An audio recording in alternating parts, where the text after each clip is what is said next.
Rosalinda, ay amor, amor se tiene una razón para amar intensamente. Se descubre de repente que por ti late más fuerte el corazón. Ay, cuando nos llama la pasión, nos hallamos frente a frente para amarnos locamente y entregarnos sin reservas al amor.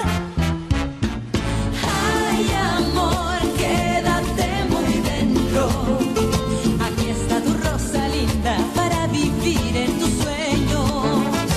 Ay, amor, que me estoy muriendo. Es esta tu Rosalinda que solo quiere tus besos.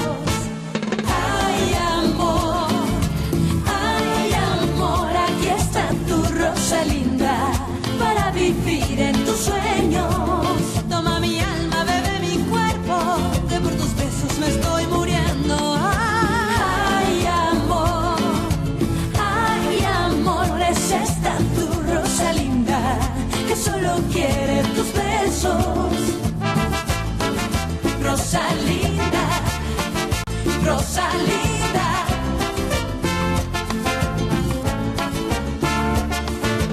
Rosalinda, ay amor. Nandito ako para sumuko at tumistigo. Kung meron nang nahanap ang mga pulis laban sa atin, edi sana nakakulong na tayo. Ay, hindi ko na talaga kayang makulong sa bahay na to. Nakakasuka ka. Nalaman kong di kayo pwedeng lumabas ng bahay. Akala ko naman na habang nakakulong kayo, matatauhan na kayo at makasakaling magbago. Tanga lang pala talaga ako. Aminin mo ang katotohanan kay Fernando Jose para matapos lahat ng kasinungalingan. Iniwan at pinabayaan ka ng babaeng yan. Mas pinili pa niyang sumama sa lalaki niya kaysa alagaan ka at gampanan ng pagiging ina niya. Noon pa man naiinggit ka na kung anong meron ako. Totoo ba lahat yun? Oo, kaya nga hindi siya nakontentong kunin lang yung yaman ko. Ihanda mo yung kotse at may lakad tayo. Opo, senyor. Saan po tayo pupunta? Maghahanap tayo ng eskwelahan. Para saan pa? Magbabakasyon na po eh. Ang talino mo talaga. Pero oras na magsimula na ulit ang klase. Wala ka nang magiging kawala. Kailangan mo na mag-aral. Ano ba naman yan? Kung ganun, sige na nga. Nung nag-aaral ka pa dati, may kasama ka bang pumasok sa school, ha? Yung nag-iisa kong kapatid. Siguro mahal ka ng kapatid mo. Nasabihan mo na ba silang lahat? Opo, senyor. Handa na ang lahat. Yung utos mo na lang ang hinihintay nila. Mabuti. Maghanda kayo at siguraduhin may baril kayo lahat kung sakaling magkagulo. Tayo na. Ayos na po, senyor. Tayo na, David. Huwag mong isipin makakatakas ka sa pag-enroll mo sa eskwelahan. At kailan naman yung kasal niyo ni Rosalinda? Huwag mong ibahin ang usapan. Hinihintay na tayo ng Lady Director. Lady Director? Ayoko Lady po Director, nun. tara na. Tayo Dito na. muna Halika tayo. na. Mamaya na tayo umalis. Rosalinda, kung mahal natin ang isa't isa, ba't kailangan pa natin maghiwalay? Bakit? Dahil matagal nang tapos ang relasyon natin at hindi na maayos. Dahil lang ba to sa pangako mo kay Agustin? Ayoko siyang masaktan. Siya lang ang nasa tabi ko nung wala akong kakampi. Hindi ko siya kayang iwan. Kahit na ako pa yung masaktan. At lumayo sa iyo.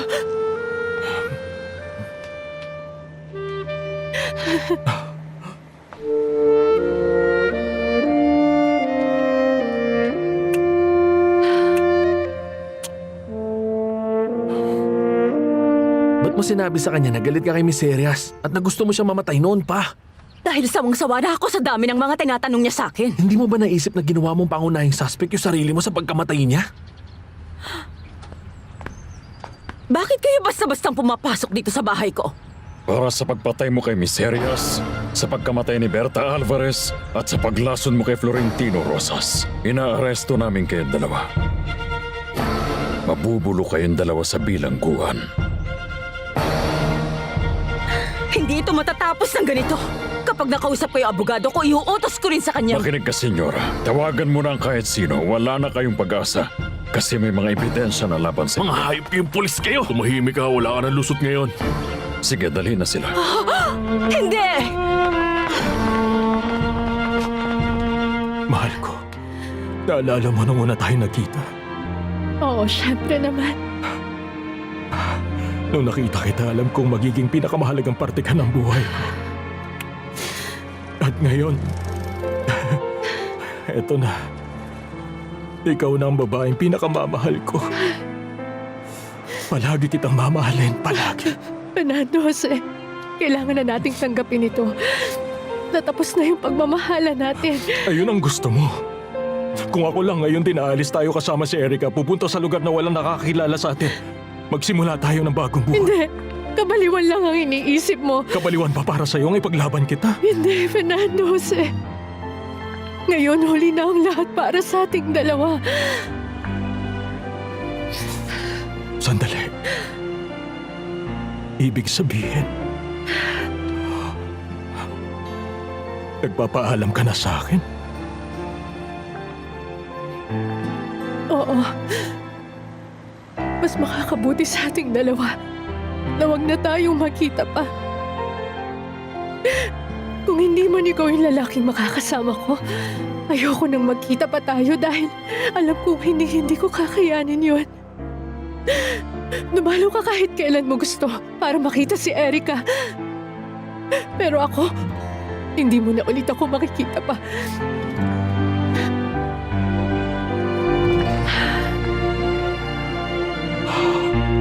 Mahal kita. Hindi.